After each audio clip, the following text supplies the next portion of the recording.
উত্তর ত্রিপুরায় শুরু জেলা ভিত্তিক দুদিন ব্যাপী কলা উৎসব। উত্তর ত্রিপুরা জেলা বিদ্যালয় শিক্ষা দপ্তরের উদ্যোগে শুরু হলো দুদিন ব্যাপী জেলা ভিত্তিক কলা উৎসব। মঙ্গলবার 27 আগস্ট সকালে ধর্মনগরের বিবেকানন্দ সার্ধশতবার্ষিকী ভবনে প্রদীপ প্রজ্বলনের মাধ্যমে এই উৎসবের আনুষ্ঠানিক সূচনা করেন উত্তর জেলার সহসভাপতি ভবতোষ দাস। উদ্বোধনী অনুষ্ঠানে আরও উপস্থিত ছিলেন উত্তর জেলার শিক্ষা আধিকারিক ফিরঞ্জন ত্রিপুরা, জেলা তথ্য ও সংস্কৃতি দপ্তরের উপ অধিকর্তা রিপন চাকমা, ওএসডি সমীর দাস সহ একাধিক বিশিষ্ট অতিথিরা। এবারের কলা উৎসবে জেলার বিভিন্ন মহকুমা থেকে বাছাই করা 40টি বিদ্যালয়ের মোট 308 জন ছাত্রছাত্রী অংশগ্রহণ করেছে। 12টি বিভাগে বিভিন্ন প্রতিযোগিতামূলক শিল্প ও সাংস্কৃতিক পরিবেশনের আয়োজন করা হয়েছে। উল্লেখযোগ্য বিষয় হল, এই উৎসব থেকে নির্বাচিত ছাত্রছাত্রীরা পরবর্তী পর্যায়ে রাজ্য এবং জাতীয় স্তরের কলা উৎসবে অংশ নেওয়ার সুযোগ পাবে। ধর্মনগরের দুটি স্থান বিবেকানন্দ সার্ধশতবার্ষিকী ভবন এবং পিএমসি বালিকা বিদ্যালয়ের হলঘরে একযোগে অনুষ্ঠানগুলি অনুষ্ঠিত হচ্ছে। 27 ও 28 আগস্ট এই 2 দিন ধরে চলবে উত্তর ত্রিপুরা জেলার কলা, সংস্কৃতি ও প্রতিভার এই প্রাণবন্ত উৎসব।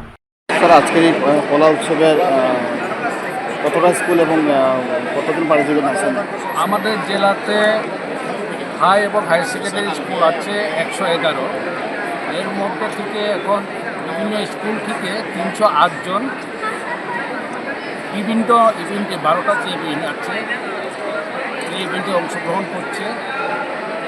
আমরা আশা করছি এই ইভেন্টগুলিতে তাদের যে প্রতিভা, সে প্রতিভা বিকাশ ঘটাতে পারবে এবং রাজ্য স্তরে যখন প্রতিযোগিতায় যাবে তারা সেখানেও সুন্দরভাবে তারা তাদের পারদর্শিতা প্রদর্শন করবে এবং জাতীয় স্তরে যাওয়ার জন্য আমরা আশাবাদী।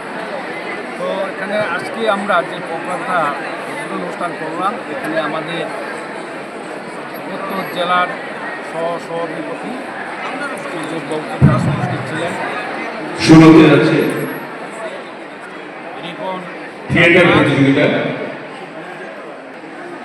তথ্য সংস্কৃতি দপ্তরের সহ অধিকর্তা এবং সমর চক্রবর্তী বিশিষ্ট সাংবাদিক ছিলেন। অন্যান্য অতিথিদের আমরা উপস্থিত থাকার জন্য অনুরোধ করেছিলাম, কিন্তু আজকে আগরতলাতে প্রোগ্রাম থাকাতে জেলার সভাধিপতি এবং ধর্মনগর মিউনিসিপ্যালিটির চেয়ারম্যান উপস্থিত থাকতে পারেনি। যাই হোক, আমরা আগামীকাল যে প্রাইজ গিভিং সেরিমনি করব সেখানে তারা উপস্থিত থাকবে আশা রাখছি এবং এই অনুষ্ঠানের সফলতা কামনা করছি। ধন্যবাদ। রিপোর্ট সংবাদ প্রতীক্ষা।